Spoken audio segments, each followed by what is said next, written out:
The nitrogen sector had a little bit of a hit here this weekend, in the terms of something that, again, had no direct impact on the nitrogen markets, but it's something that could happen. And that was the attack on a U.S. border base. It ended up with 3 military members dead, dozens injured. And the reason this is important for nitrogen is that it was coming from the rebels based in Syria, and now we're waiting for the response from the U.S. And we're wondering, is this just another physical attack back on the rebels and it stays there? Is this a physical attack on them and then sanctions on Iran, and whether that will or will not include sanctions on urea exports from Iran? They're a major exporter when they're able to export. Or is there a more direct conflict in the works because Iran has been backing this group, or at least linked to it?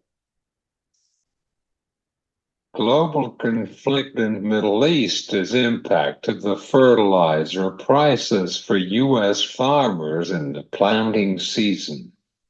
Josh Leanville from Stone X in Kansas City. If all of a sudden we have to start talking about a storyline that considers the inability to transit vessels through the Persian Gulf or the Strait of Hormuz, the world will focus on oil shipments. But from our marketplace, from a nitrogen standpoint, there are millions upon millions of tons of urea exports that come from that body of water, from the countries that surround that body of water. And if all of a sudden Iran starts taking shots at vessels, you start to cut down those exports, the global S&D for urea changes drastically overnight. The market's going to respond to that, and that's probably going to be in a higher stance. He suggested that we are ready for this planting season for the fertilizer prices for this planting season.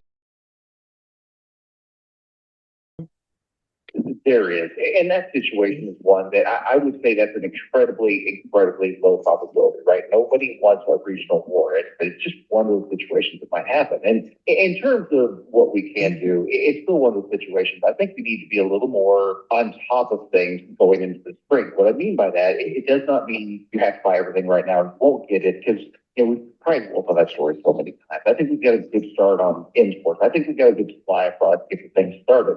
But there's also a lot of risk associated with this. I think it's still now more than ever important to make sure we're having conversations with our retailers, with our suppliers. So having earlier and more often conversations with your supplier to say, here's what I'm going to do here, or let's continue talking about this, I think helps the value chain be ready for the spring season.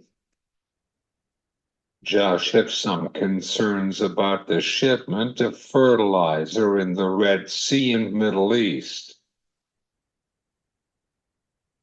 This audio by Susan Littlefield in Lexington, Nebraska for Rural Radio Network.